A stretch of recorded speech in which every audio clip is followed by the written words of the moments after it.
venimos charlando, ¿no? Ya desde hace varias semanas sobre cómo vienen pasando dos cuestiones en paralelo, ¿no?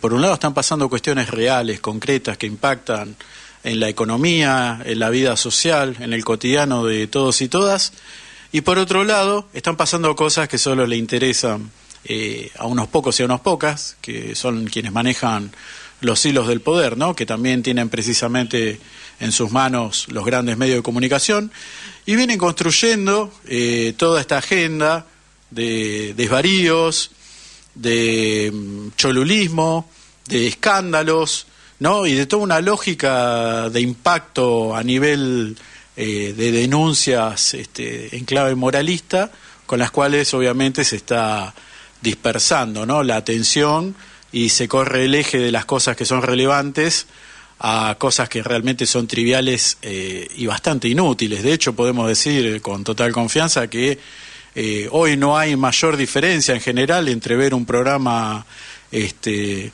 opinión política o las declaraciones de algún senador, de algún diputado, de algún ministro, de algún secretario o alguna figura de Estado, incluyendo al propio presidente, y lo que es un programa de chimentos. Básicamente son la misma cosa y tienen el mismo impacto, básicamente, en la sociedad. Mientras que lo que realmente necesitamos, que son medidas concretas, ¿no? Acciones concretas, políticas públicas concretas en función de mejorar la calidad de vida de todos y todas, ¿no? La situación salarial, seguridad laboral, mejores servicios educativos, de salud, bueno, ni hablar el tema jubilaciones. Todo eso va quedando básicamente en un segundo o tercer plano, directamente ni forma parte de la discusión. Así que bueno, nosotras acá planteamos que algo de lo que viene sucediendo un poco con esta dinámica es esta cuestión, ¿no? Javier Milei accedió al poder, él y toda su horda, ¿no? de streamers, ¿no? De influencers y de otros y otras que forman parte de sus listas, ¿no? Y funcionarios, digamos, gente que venía con, entre comillas, una suerte de renovación de lo político, precisamente criticando a la política, a la cual denominaban la casta. Bueno, precisamente hoy la casta son ellos y ellas, y qué fácil y qué rápido que se han acomodado y se han adoptado, digamos, sus respectivas, ¿no? Costumbres, usos, hábitos, ¿no? Muy, muy lejos de estar pudiendo proponer algún tipo de solución concreta a los problemas reales, efectivos, ¿no? Materiales de todos y todas, y sí maneras de reírse de lo que pasa, de las necesidades de nuestra sociedad, y llenarse los bolsillos de dinero por millonada, ¿no? Que es lo que están haciendo. Vamos a escuchar brevemente unos minutitos hablando al ensayista, periodista y hombre reflexivo, muy valioso, por cierto, Alejandro Horowitz, que hace poquitos días estuvo opinando en un programa y nos dejó un par de reflexiones, no solo sobre este gobierno, sino en particular sobre lo que es este momento político para pensar de nuestra situación en Argentina. El capitalismo es esto.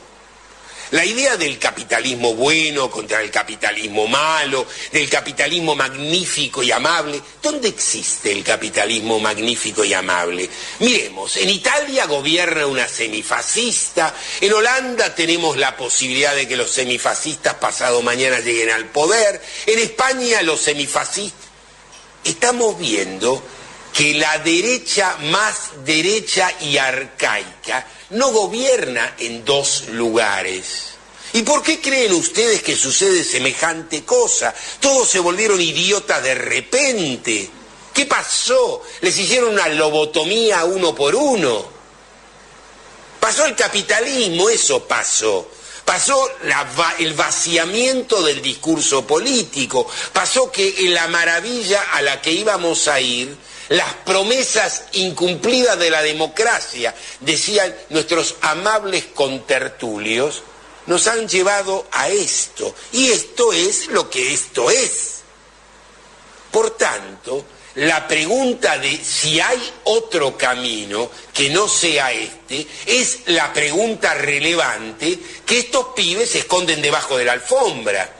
Y la respuesta es sí es posible otro camino, pero para eso hay que dejar de blablear y dejar de buscar el capitalismo bueno que no existe. Porque cuando miramos los Estados Unidos, descubrimos a Trump. Y cuando miramos a Biden, descubrimos a Trump. ¿Qué quiero decir con esto? Estoy sosteniendo simple y sencillamente que si esto continúa por esta ruta, y esto no es una gran advertencia de Alejandro Horowitz, es una obviedad estadística. El COVID-19 no pasó una sola vez. El milagro es que no pase todas las semanas. El modo en que este planeta está organizado, en que la bancocracia globalizada funciona, en que tienen el mismo programa para Taiwán, Londres, París y Neuquén, cuando el efecto no es igual, y cuando te toca un idiota que cree que puede hacer cualquier cosa mientras aplauden el incendio, es terrible. Y este es el debate ocluido, este es el debate que no aparece en La Nación Más, ni en ningún periódico, porque en lugar de hablar en serio, hablan en serie. Y entonces están los problemas y las discusiones políticas. ¿De qué se discute cuando se discute en política? Los cargos. Vos fíjate. Nos hablan de la alianza del PRO con el gobierno. ¿Y en qué consistiría la alianza? En ministerios. Nos hablan de la posibilidad de un acuerdo político. ¿Y en qué consistiría el acuerdo político? En unos pesos. Ah, caramba, ¿te acordás en la época que nos explicaban que los negros votaban como votaban porque les tiraban unos mangos? Ahora votan así los gobernadores. ¿Y esto no nos impresiona? ¿No nos quiere decir nada? Esta es la calidad institucional de la sociedad argentina. Una catástrofe. No es que Milei viene porque él impone la catástrofe. Él es el nombre de una catástrofe en curso. Bueno, bastante, ¿no? Ahí yo siempre valoro mucho la palabra, ¿no? La capacidad descriptiva de Alejandro Horowitz, a quien recomiendo leer, que tiene bastantes materiales dando vuelta por ahí, libros varios incluidos, pero más allá de eso, fíjense en la brevedad de la exposición, la cantidad de conceptos que dejó vertidos, ¿no? Una reflexión general en torno a, bueno, ¿qué fue de la promesa del capitalismo, ¿no? Como proyecto de desarrollo, como perspectiva de vida, como capacidad, digamos, de pensar un futuro deseable, ¿no? Que bueno, esto es lo que siempre se nos vende, y lo que estamos viendo es posiblemente el momento más degradante y degradado de lo que nos ha propuesto el capitalismo como modo de producción, como relación social, e incluso como perspectiva económica, porque si todo lo que nos propone es básicamente la destrucción de la capacidad productiva y laboral de nuestro país, en el caso nuestro de Argentina, y la única perspectiva del endeudamiento como posibilidad de algún nivel de desarrollo, que sabemos a todo esto, ¿no? Que precisamente no es lo que está pasando ni lo que va a pasar ni en lo inmediato, ni en el mediano, ni en el largo plazo, cuanto menos para nosotros y nosotras, ¿no? Aquí en Argentina. Entonces, es interesante pensar esta cuestión, ¿no? No es que Milei está viniendo a proponernos un horizonte y una perspectiva de degradación, sino que la degradación es la que nos ha llevado a Milei. Y entonces ahí es donde uno se podría preguntar, ¿no? Precisamente en un marco un poco más amplio, ¿no? Ya hemos cumplido 41 años del regreso de lo que se llama la democracia. ¿sí? Desde lo que fue el abandono de los militares en 1983, dejándonos en las condiciones en las que sabemos que nos han dejado, y donde se suponía que la democracia venía a superar y a mejorar todo aquello en lo que se había fallado, ¿no? La miseria, la pobreza, el desempleo, el endeudamiento, y sin embargo, 40 años después, 41 en este caso, mejor dicho, dejando de lado lo que fue la cuestión del genocidio, ¿no?, que llevó adelante la dictadura, los resultados que vemos, si tenemos que hacer una valoración sobre lo que es esta democracia representativa burguesa de partidos que son claramente representativos de los sectores que son los que dominan, ¿no?, los sectores del poder de nuestro país, y muy lejos, lejísimos están de representar fielmente las necesidades, los deseos, los anhelos de todos nosotros y nosotras, precisamente nos hunde cada vez más.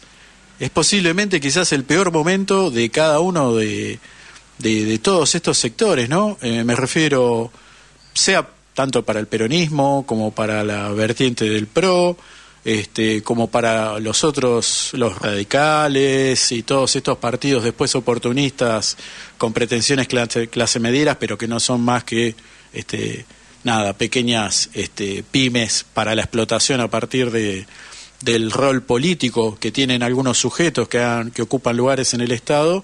No es más que eso, que una casta parasitaria, que bien estaba la crítica que hacía, ¿no?, en su momento Javier Milei, y que sin embargo, qué diferente que son las cosas, desde que era un columnista risible, ¿no?, de programas políticos, de economía y de lo que fuere, a lo que iba. No olvidemos que esto viene de antes, ¿no? Milei siempre estuvo también mechado ahí en programas de chismes y magazines de la tarde y ese tipo de cuestiones, donde ponía, digamos, toda la cuestión de la cuestión política y económica, la ponía en una situación tanto criticable como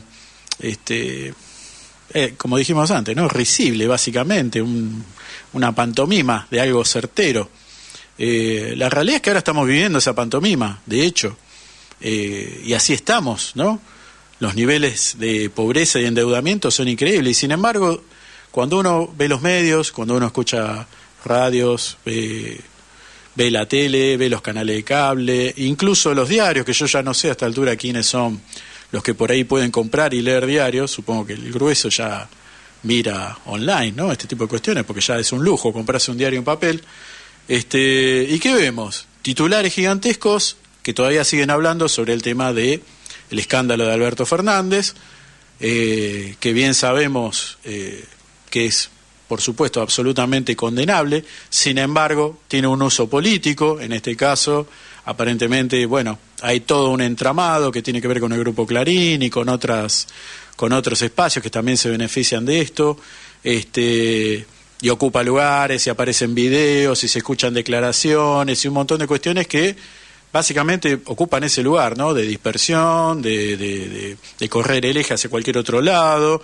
Esta semana hemos visto las primeras apariciones públicas del presidente de novio con Yuyito González. Esto es casi un multiverso muy extraño, ¿no?, muy confuso, ¿no?, donde se ve ahí al presidente yendo a programas de chimentos, o sea, para sentarse a hablar, ¿no?, sobre aumentos a jubilados, para sentarse a hablar de las condiciones laborales, para sentarse a hablar sobre cómo vamos a hacer con el tema del endeudamiento cada vez mayor que viene teniendo nuestro país, entre otras muchísimas prioridades. No nos olvidemos, ¿no? Hace 2 semanas estuvimos charlando acá sobre esto. Aproximadamente 1,5 millones de chicos y chicas de distintas edades no están yendo a cenar, duermen con el estómago vacío, o cuanto menos saltean una de las comidas. Pero sin embargo, el presidente puede ir a estos programas a mostrarse, haciendo, gala ahí de supuestos amoríos, ¿no?, y este tipo de cuestiones que a quién le importan, ¿no? Cuando hay un chico que se está muriendo en la calle, cuando hay casi una persona por día muriéndose en la calle, de hambre, de frío, sin casa, realmente uno se pregunta, ¿no? ¿Para qué sigue? ¿Qué sentido tiene todo esto, no? Y en estos días, además, un escándalo que es absolutamente desastroso, y lo venimos siguiendo, en relación a lo que fue la visita que hicieron 6 diputados y diputadas nacionales a genocidas condenados, ¿no? Entre ellos Astiz, como su referente más visible, ha pasado de ser un escándalo que debería haber cuanto menos agitado a toda la política partidaria burguesa, si es que querían guardar las formas, pero sin embargo se ha convertido también en una suerte de gran hermano, ¿no? O una suerte así de reality de a ver quién queda y quién se va, porque en estos días lo que se viene viendo es precisamente que todos se acusan entre sí, todos vienen exponiendo, mostrando chats, fotografías, audios, donde cada uno se acusa uno con el otro, este sabía, este otro no sabía. Bueno, llegando hasta este finde, donde después de la semana pasada, el miércoles, si mal no recuerdo, o el jueves, no, perdón, fue el jueves, si mal no recuerdo, que tuvo lugar una sesión de la Cámara de Diputados, donde el gobierno perdió. Ahora vamos a hablar un poquito de eso, que es lo que realmente nos importa. Hubo un encuentro de los diputados y diputadas del bloque de La Libertad Avanza, y aparentemente se está buscando cargarle toda la responsabilidad de esta situación a las diputadas Lourdes Arreta y a Bonacci de Santa Fe, que precisamente son las dos personas que aparentemente habrían sido las que expusieron una supuesta autocrítica y un supuesto entramado en donde ellas desconocían cuál era la situación a la que estaban participando, ¿no? Yendo de visita al penal a ver a genocidas con la idea explícita de tratar de ver si se podía gestionar algún tipo de prisión domiciliaria, incluso el pedido de máxima, que sería anular las condenas, pero bueno, si no, gestionar lo otro para que estos pobres viejitos puedan pasar sus últimos años rodeados de su familia, mientras estamos hablando de gente que ha torturado, violado, asesinado, las cosas más degradantes que nos podamos imaginar la han hecho, y sin embargo, bueno, esto parece ser que fue en realidad todo un problema de quién mandó a quién y demás, cuando bien sabemos que dentro de La Libertad Avanza existe gente que se hace cargo y reivindica el accionar genocida y terrorista que tuvo lugar con la última dictadura militar, y que buscan precisamente esto, ¿no? Liberar a esta gente. Bueno, Lourdes Arreta este fin de semana sacó una serie de tweets sobre este tema, donde expuso básicamente que todo lo que se venía negando precisamente tuvo lugar. Esto es, desde el primer día todos y todas sabían que se estaba armando un grupo para este tipo de cuestiones, todos y todas sabían, mal que mal, que había un proyecto para tratar de aliviar las penas o incluso darlas de baja para los genocidas. Todos y todas sabían que había más gente involucrada, además de los diputados, incluyendo entre ellos a la ministra de Seguridad de la Nación, Patricia Bullrich, al propio Martín Menem, presidente de la Cámara de Diputados. Toda esta gente ha negado, ha dicho que no tiene nada que ver, que no sabía, que se enteró por los medios, que le parece una barbaridad, y sin embargo, en los chats que se han difundido, ha quedado claro que todos estaban al tanto de toda esta situación. Acá uno se pregunta, porque el tema que queda en el final es que después de que Arreta expone todo esto, porque cuál es la situación que se está planteando con esta situación, con esta perspectiva, es que la sanción que recaería sobre ella sería su expulsión de parte del bloque La Libertad Avanza, que de repente ahora parece ser que les dio un ataque moralina, ¿no? Y no pueden ver a genocidas, cuando ellos mismos son quienes reivindican el accionar de esta gente. El objetivo explícito de Arrieta aparentemente no es solo exponer al resto del bloque antes de que la expulsen, igual sería ya una decisión tomada, sino también despegar al presidente de la Nación, porque aparentemente él no sabía nada de todo esto que estaba sucediendo. Algo que es bastante complejo y extraño de pensar que no sabría el presidente de estas situaciones, aunque sin embargo sabemos que en principio no es su agenda inmediata. Sin embargo, la cadena de responsabilidades que hay explicitadas interviniendo en todo esto, yo tengo la impresión de que en cualquier otro país, cuanto menos habría un juicio político para casi todos estos personajes.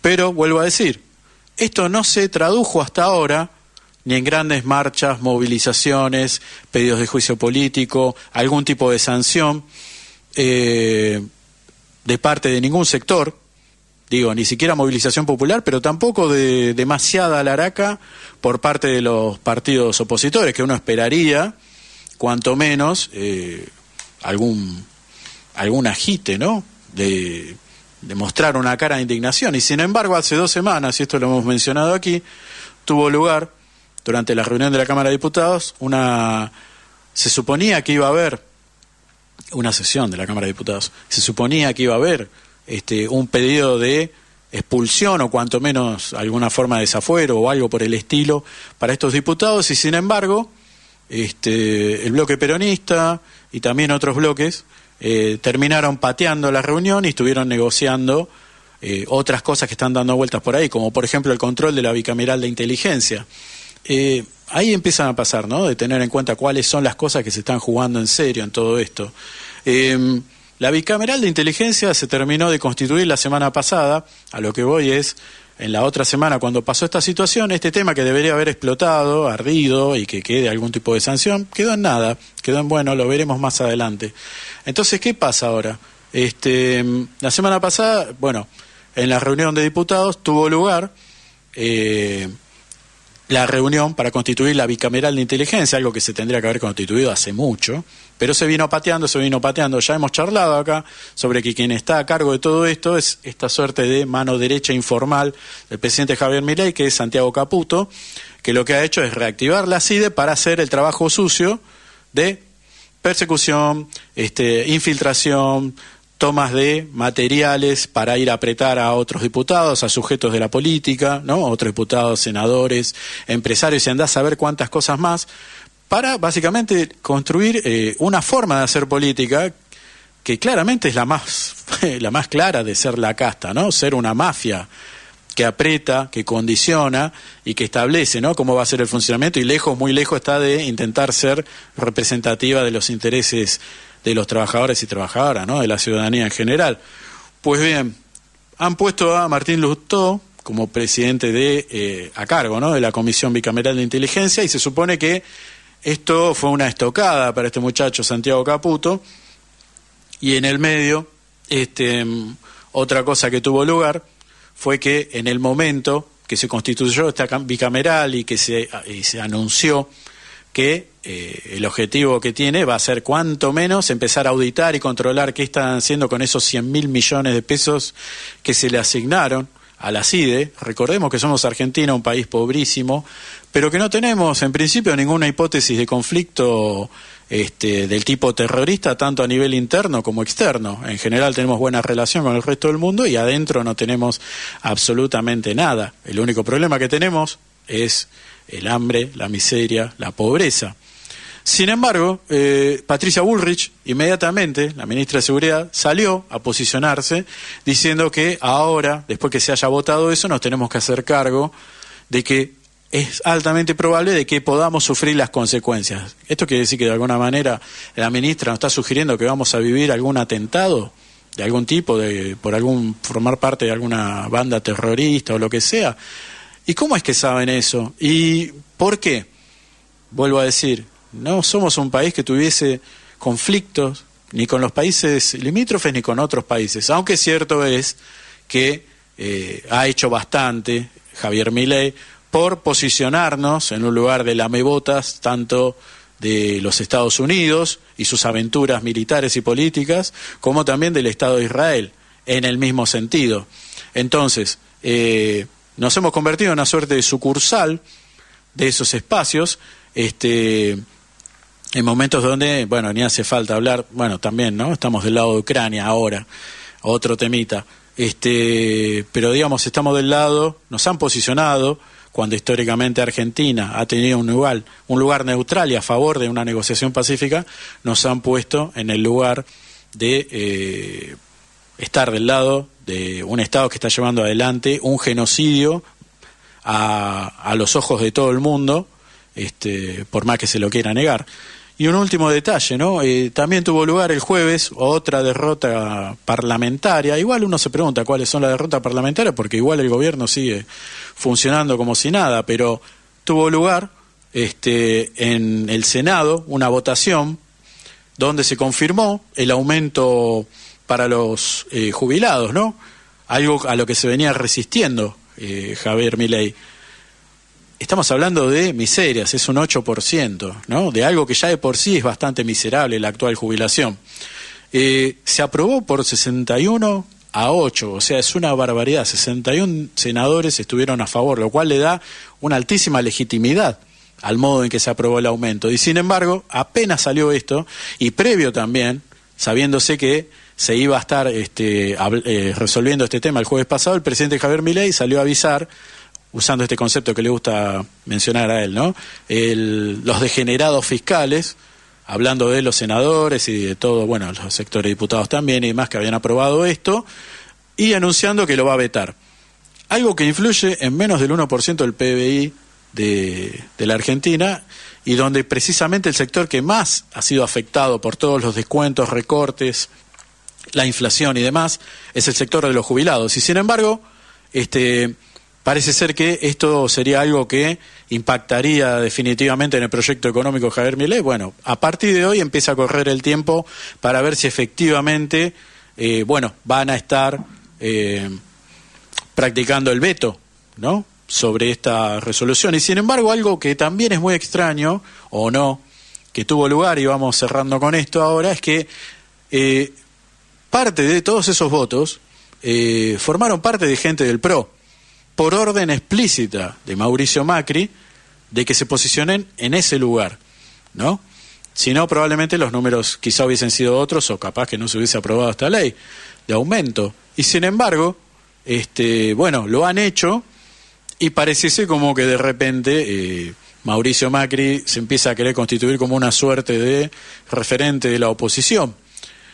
Ni bien salió esto, al rato, el propio Macri estuvo hablando con Milei, y después de que sus propios diputados, su propia bancada, votase a favor por orden explícita de él mismo en su contra, Milei salió a hablar por sus redes, explicitando que entendía que sancionar esta ley podía ser un desbarajuste importante para el plan económico del gobierno, que todavía no lo sabemos cuál es, y que entonces apoyaba el veto del presidente Macri, el presidente Javier Milei. Entonces ahí uno se hace muchas preguntas. ¿Cómo es esto? Mandás a votar a tus senadores en contra para después salir a apoyar el veto que se va a hacer sobre esa misma ley que es la que participaron. Entonces acá volvamos y cerramos en esto sobre lo que nos mencionaba, ¿no?, Alejandro Horowitz. ¿Qué es este sistema político que tenemos, que forma parte, y es la lógica y es la dinámica que tiene el capitalismo actualmente en la Argentina? Sí, están pasando otras cosas desastrosas, ¿no? Ahí hablaba de otros gobiernos, de estas nuevas formas de fascismos, ¿no?, y de gobiernos reaccionarios en el mundo, pero ¿qué es lo que está pasando aquí? Porque no es que Milei y la Libertad Avanza se han cortado solos. Todos los sectores son funcionales, quizás salvo el caso de la bancada del FIT, por supuesto, bueno, porque está en otra cosa, ¿no? Lo mínimo que se espera, pero ¿qué es lo que está sucediendo? Todos son funcionales, claramente. Lo último que voy a decir es que mientras estamos hablando de todo esto, los compañeros, la compañera Patricia Daniela Calarco Gómez y el compañero Roberto Gómez siguen detenidos en el penal de Seiza desde el 12 de junio acusados de terrorismo y de intento de golpe de Estado, cuando sobradamente se ha demostrado que en aquella movilización, que todos y todas recordarán, acá la hemos estado cubriendo, este muchacho Stornelli ha buscado construir la idea, y ahí es para pensar, ¿no?, todo esto de la CIDE, de que hay una suerte de entramado terrorista para bajar al gobierno. Bueno, la demencia está ahí. Esto va a continuar mientras nosotros y nosotras no hagamos nada. Mientras sigamos en esta dinámica de ver la política como chimento y de ser un producto de consumo, antes de que una acción efectiva, lamentablemente vamos a estar en esta situación.